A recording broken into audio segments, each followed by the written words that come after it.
And Brian was like, he told me the story. And I go, so what are you saying? He goes, I just want to know how I do against the bear.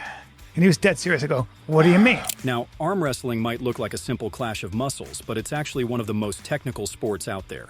Sure, raw power plays a huge role, but so does leverage, technique, and strategy. It's about angles, positioning, and explosive speed.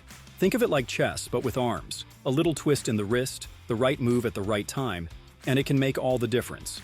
Arm wrestling champions don't just have arms that could crush steel, they also have brains. And transition from one sport to another isn't always easy. Switching means starting from scratch in a world where technique and speed often outweigh brute strength.